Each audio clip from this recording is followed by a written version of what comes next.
ಜೈ ಮಹಾರಾಷ್ಟ್ರ ಅಂತ ಕೂಗು. ಛತ್ರಪತಿ ಶಿವಾಜಿ ಮಹಾರಾಜ್ ಕಿ ಜೈ ಹೇಳು. ಜೈ ಭವಾನಿ ಅಲ್ಲೇಬೇಕು. ಹೀಗಂತ ಕರ್ನಾಟಕ ಸಾರಿಗೆ ಬಸ್ ಚಾಲಕನ ಮೇಲೆ ಕೆಲ ಮರಾಠಿ ಪುಂಡರು ಗೂಂಡಾಗಿರಿ ಮಾಡಿದ್ದಾರೆ. ಮಹಾರಾಷ್ಟ್ರದ ಪುಣೆ ನಗರದ ಸ್ವಾರ್ಗೇಟ್ ರಸ್ತೆಯಲ್ಲಿ ಬಲವಂತವಾಗಿ ಬಸ್ ನಿಲ್ಲಿಸಿದ ಶಿವಸೇನೆ ಉದ್ಧವ್ ಬಣದ ಸುಮಾರು 20 ಸದಸ್ಯರು ಕರ್ನಾಟಕದ ಮತ್ತೊಂದು ಸಾರಿಗೆ ಬಸ್ಗೆ ಮಸಿ ಬಳಿದು ಧಮಕಿ ಹಾಕಿದ್ದಾರೆ.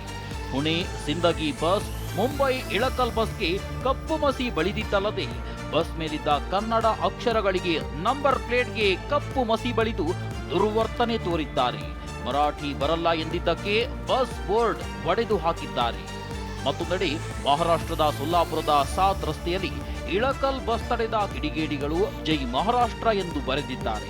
ಬಸ್ ಚಾಲಕನನ್ನ ಕೆಳಗೆ ಇಳಿಸಿ ಮುಖಕ್ಕೆ ಕೇಸರಿ ಬಣ್ಣ ಬಳಿದು ಛತ್ರಪತಿ ಶಿವಾಜಿ ಮಹಾರಾಜ್ ಕಿ ಜೈ ಅನ್ನು ಜೈ ಮಹಾರಾಷ್ಟ್ರ, ಜೈ ಭವಾನಿ ಅಂತ ಕೂಗಲೇಬೇಕು ಅಂತ ಕೂಗಿಸಿ ಅಟ್ಟಹಾಸ ಮೆರೆದಿದ್ದಾರೆ. ಜೈ ಮಹಾರಾಷ್ಟ್ರ,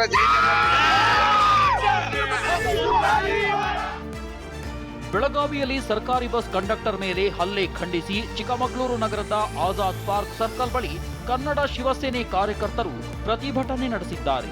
ಕೂಡಲೇ ಎಂಇಎಸ್ ಪುಂಡರನ್ನ ರಾಜ್ಯದಿಂದಲೇ ಗಡೀಪಾರು ಮಾಡುವಂತೆ ಒತ್ತಾಯಿಸಿದ್ದಾರೆ.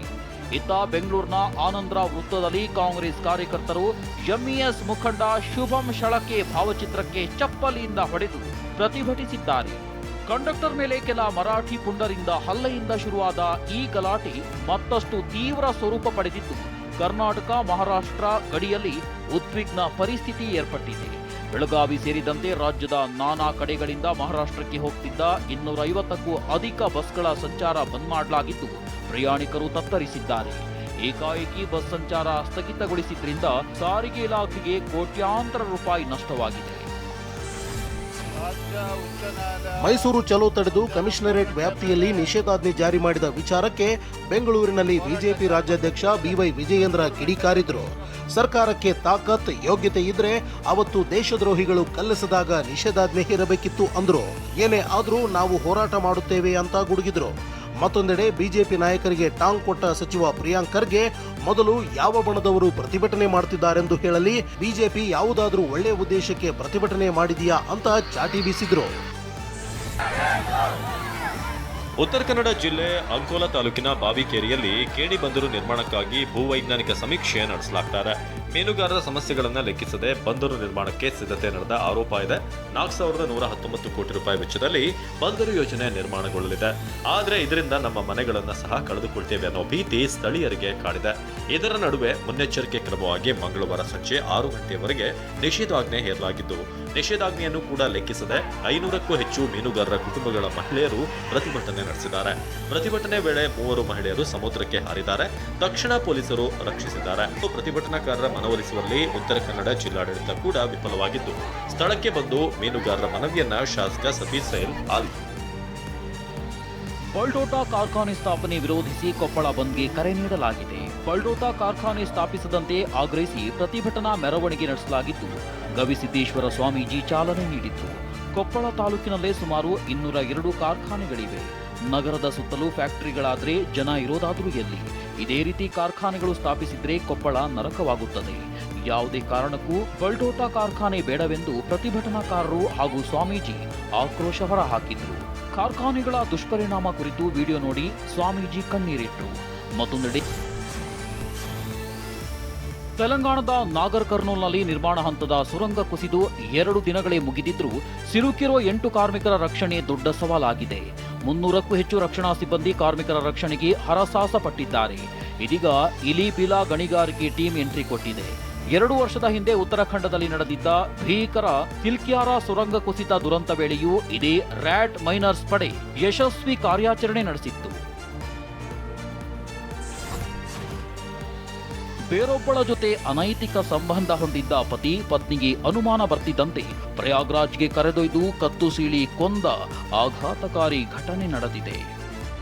ಹಲವು ತಿಂಗಳುಗಳಿಂದ ಪತ್ನಿಯನ್ನ ಕೊಲ್ಲಲು ಮುಂದಾಗಿದ್ದ ಆರೋಪಿ ಅಶೋಕ್ ಅನುಕೂಲಕರ ಸಮಯಕ್ಕಾಗಿ ಕಾದಿದ್ದಾನೆ. ಮಹಾಕುಂಭಮೇಳದಲ್ಲಿ ಪಾಲ್ಗೊಂಡು ಸಂಗಮದಲ್ಲಿ ಪುಣ್ಯ ಸ್ನಾನ ಮಾಡಿ ಬರೋಣ ಅಂತ ಪತ್ನಿ ಮೀನಾಕ್ಷಿ ಜೊತೆ ಪ್ರಯಾಗ್ರಾಜ್ಗೆ ಬಂದಿಳಿದಿದ್ದಾನೆ. ಸಂಗಮದಲ್ಲಿ ಸ್ನಾನ ಮಾಡಿದ ಬಳಿಕ ಅಶೋಕ್ ಪತ್ನಿಯನ್ನ ಆಜಾದ್ ನಗರ ಬಳಿಗೆ ಕರೆದೊಯ್ದಿದ್ದಾನೆ. ಹೋಟೆಲ್ನಲ್ಲಿ ರೂಮ್ ಮಾಡಿದ್ರೆ ಗುರುತಿನ ಚೀಟಿ ಕೊಡಬೇಕಾಗುತ್ತೆ ಅಂತ ಮನೆಯೊಂದರಲ್ಲಿ ನಾವು ಬಡವರು, ನಮಗೆ ಉಳಿದುಕೊಳ್ಳಲು ಅವಕಾಶ ಮಾಡಿಕೊಡಿ ಅಂತ ಮನವಿ ಮಾಡಿದ್ದಾನೆ. ಗಾಯತ್ರಿ ದೇವಿ ಹೆಸರಿನ ಮಹಿಳೆ ದಂಪತಿಗೆ ಮೊದಲ ಮಹಡಿಯಲ್ಲಿ ಉಳಿದುಕೊಳ್ಳೋಕೆ ಹೇಳಿದ್ದಾರೆ. ರಾತ್ರೋರಾತ್ರಿ ಪತ್ನಿಯ ಕತ್ತು ಸೀಳಿದ ಪತಿ ಅಲ್ಲಿಂದ ಪರಾರಿಯಾಗಿದ್ದಾನೆ. ಬಳಿಕ ಕುಂಭಮೇಳದ ಜನಸಂದಣಿಯಲ್ಲಿ ಪತ್ನಿ ಕಳೆದು ಹೋಗಿದ್ದಾಳೆ ಅಂತ ಝಾನ್ಸಿ ಪೊಲೀಸ್ ಠಾಣೆಯಲ್ಲಿ ದೂರು ನೀಡಿದ್ದಾನೆ. ಬಳಿಕ ಕುಟುಂಬದವರಿಗೂ ಮಾಹಿತಿ ನೀಡಿದ್ದಾನೆ. ಇತ್ತ ಅಶೋಕ್ ಸಂಬಂಧಿಕರು ನಮಗೆ ಅಶೋಕ್ ಮೇಲೆ ಅನುಮಾನವಿದೆ ಎಂದು ಪೊಲೀಸರಿಗೆ ಮಾಹಿತಿ ನೀಡಿದ್ದಾರೆ. ಅಶೋಕ್ನನ್ನ ವಿಚಾರಣೆಗೊಳಪಡಿಸಿದಾಗ ಸತ್ಯ ಬಾಯ್ಬಿಟ್ಟಿದ್ದಾನೆ. ಕೊಲೆಗೂ ಮುನ್ನ ಹಲವು ಕ್ರೈಮ್ ವೆಬ್ ಸೀರೀಸ್ಗಳನ್ನು ನೋಡಿದ್ದೆ ಎಂದು ಪೊಲೀಸರ ಬಳಿ ಹೇಳಿಕೆ ನೀಡಿದ್ದಾನೆ. ಪ್ರಯಾಗ್ರಾಜ್ನಲ್ಲಿ ನಡೆಯುತ್ತಿರುವ ಮಹಾಕುಂಭಮೇಳದಲ್ಲಿ ಬಾಲಿವುಡ್ ನಟ ಅಕ್ಷಯ್ ಕುಮಾರ್ ಹಾಗೂ ಬಾಲಿವುಡ್ ನಟಿ ಕತ್ರಿನಾ ಕೈಫ್ ಪುಣ್ಯ ಸ್ನಾನ ಮಾಡಿದ್ರು.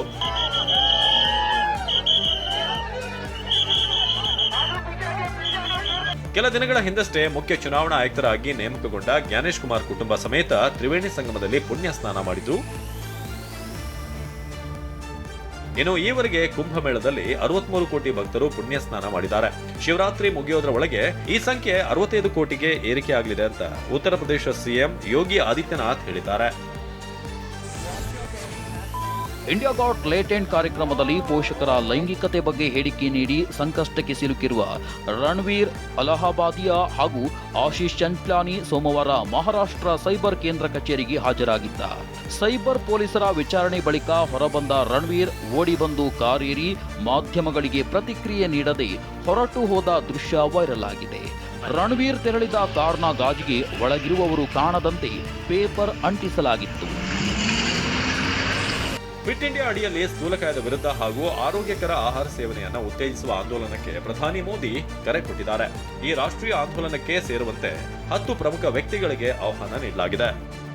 ಮಲಯಾಳಂ ನಟ ಮೋಹನ್ ಲಾಲ್, ಬಹುಭಾಷಾ ನಟ ಮಾಧವನ್, ಬಹುಭಾಷಾ ಗಾಯಕಿ ಶ್ರೇಯಾ ಘೋಷಾಲ್, ಭೋಜ್ಪುರಿ ಗಾಯಕ Nirahua, shooting champion Manu Bhaker, weight lifter Mirabai Chanu, Jammu Kashmir CM Omar Abdullah, ಉದ್ಯಮಿಗಳಾದ ಆನಂದ್ ಮಹೀಂದ್ರ, ನಂದನ್ ನೀಲೇಕಣಿ ಹಾಗೂ ರಾಜ್ಯಸಭಾ ಸದಸ್ಯೆ ಸುಧಾಮೂರ್ತಿ ಅವರಿಗೆ ಮೋದಿ ಆಹ್ವಾನ ನೀಡಿದ್ದಾರೆ. ಅಲ್ಲದೆ ತಾವು ಆಹ್ವಾನಿಸಿದ ಪ್ರತಿ ಗಣ್ಯರು ಕೂಡ ತಲಾ 10 ಮಂದಿಯನ್ನ ಆಹ್ವಾನಿಸಿ ಅಭಿಯಾನವನ್ನ ಮುನ್ನಡೆಸುವಂತೆ ಮನವಿ ಮಾಡಿದ್ದಾರೆ.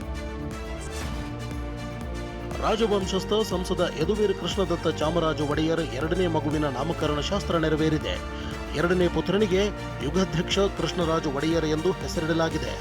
1ನೇ ಮಗುವಿಗೆ ಆದ್ಯವೀರ್ ಕೃಷ್ಣದತ್ತ ಚಾಮರಾಜ ಒಡೆಯರ್ ಎಂದು ಹೆಸರಿಡಲಾಗಿತ್ತು. ಕ್ರೇಜಿ ಸ್ಟಾರ್ ರವಿಚಂದ್ರನ್ ಅಭಿನಯದ ನೂತನ ಸಿನಿಮಾದ ಟೈಟಲ್ ಲಾಂಚ್ ಆಗಿದೆ. ಹೊಸ ಸಿನಿಮಾಗೆ ಪ್ಯಾರ್ ಎಂದು ಹೆಸರಿಡಲಾಗಿದೆ. ಎಸ್ ಸುಪ್ರೀತ್ ನಿರ್ದೇಶಕನಾಗಿದ್ದು ಭರತ್ ಮತ್ತು ರಾಶಿಕಾ ಶೆಟ್ಟಿ ಮುಖ್ಯ ಭೂಮಿಕೆಯಲ್ಲಿದ್ದಾರೆ. ಪ್ಯಾರ್ ಸಿನಿಮಾದಲ್ಲಿ ಶ್ರೇಯಾ ಘೋಷಾಲ್ ಹಾಗೂ ಸೋನು ನಿಗಮ್ ಜೋಡಿಯ ಕಾಂಬೋ ಹಾಡು ಇರಲಿದೆ. ಈ ಬಾರಿ ಪಾಕಿಸ್ತಾನದಲ್ಲಿ ನಡೆಯುತ್ತಿರುವ ಚಾಂಪಿಯನ್ಸ್ ಟ್ರೋಫಿ ಟೂರ್ನಿ ಮೇಲೆ ಉಗ್ರರ ಕೆಂಗಣ್ಣು ಬಿದ್ದಿದೆ ಅಂತ ಪಾಕಿಸ್ತಾನದ ಗುಪ್ತಚರ ಇಲಾಖೆ ಎಚ್ಚರಿಸಿದೆ. ಪಂದ್ಯ ವೀಕ್ಷಿಸಲು ಬರುವ ಚೀನಾ ಅರಬ್ ಪ್ರಜೆಗಳನ್ನ ಅಪಹರಿಸಿ ಸುಲಿಗೆ ಮಾಡಲು ಇಸ್ಲಾಮಿಕ್ ಸ್ಟೇಟ್ ಖೊರಾಸಾನ್ ಉಗ್ರರು ಸಂಚು ಹೂಡಿದ್ದಾರೆಂದು ಹೇಳಿದೆ.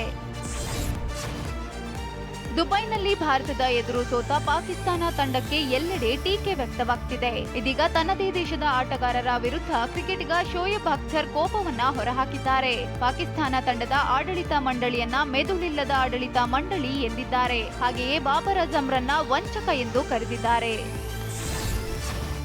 ಪಾಕಿಸ್ತಾನ ವಿರುದ್ಧದ ಐಸಿಸಿ ಚಾಂಪಿಯನ್ಸ್ ಟ್ರೋಫಿ ಪಂದ್ಯದ ವೇಳೆ ಹಾರ್ದಿಕ್ ಪಾಂಡ್ಯ ಧರಿಸಿದ್ದ ವಾಚ್ ಭಾರಿ ಚರ್ಚೆಗೀಡಾಗಿದೆ. ಪಾಂಡ್ಯ ಬರೋಬ್ಬರಿ 7 ಕೋಟಿ ಮೌಲ್ಯದ ರಿಚರ್ಡ್ ಮಿಲ್ಲೆ RM2402 ವಾಚ್ ಧರಿಸಿದ್ದು ಇದರ ಬೆಲೆ ಹುಬ್ಬೇರಿಸುವಂತೆ ಮಾಡಿದೆ. ಮತ್ತೊಂದೆಡೆ ಪಾಂಡ್ಯ ಪ್ರೇಯಸಿ ಎಂದು ಹೇಳಲಾಗ್ತಿರುವ ಬ್ರಿಟಿಷ್ ಗಾಯಕಿ ಜಾಸ್ಮಿನ್ ಪ್ರೇಕ್ಷಕರ ಗ್ಯಾಲರಿಯಲ್ಲಿ ಕುಳಿತು ಫ್ಲೈಯಿಂಗ್ ಕಿಸ್ ನೀಡಿರುವ ದೃಶ್ಯ ಎಲ್ಲೆಡೆ ವೈರಲ್ ಆಗಿದೆ. ಪ್ರಯಾಗ್ರಾಜ್ನಲ್ಲಿ ಫೇಮಸ್ ಆಗಿದ್ದ ಐಐಟಿ ಬಾಬಾ 2025ರ ಐಸಿಸಿ ಚಾಂಪಿಯನ್ಸ್ ಟ್ರೋಫಿ ಟೂರ್ನಿಯಲ್ಲಿ ಪಾಕ್ ಎದುರು ಭಾರತ ಸೋಲಲಿದೆ ಎಂದು ಭವಿಷ್ಯವನ್ನ ನುಡಿದಿದ್ರು. ಆದ್ರೆ ಈ ಐಐಟಿ ಬಾಬಾನ ಭವಿಷ್ಯ ಆರಂಭದಲ್ಲೇ ಮಕಾಡೆ ಮಲಗಿದ್ದು ಜನ ಹಿಗ್ಗಾಮುಗ್ಗಾ ಟ್ರೋಲ್ ಮಾಡಿದ್ದಾರೆ. ಈ ಬೆನ್ನಲ್ಲೇ ಐಐಟಿ ಬಾಬಾ ಸಾರ್ವಜನಿಕ ಕ್ಷಮೆಯನ್ನ ಕೋರಿದ್ದಾರೆ.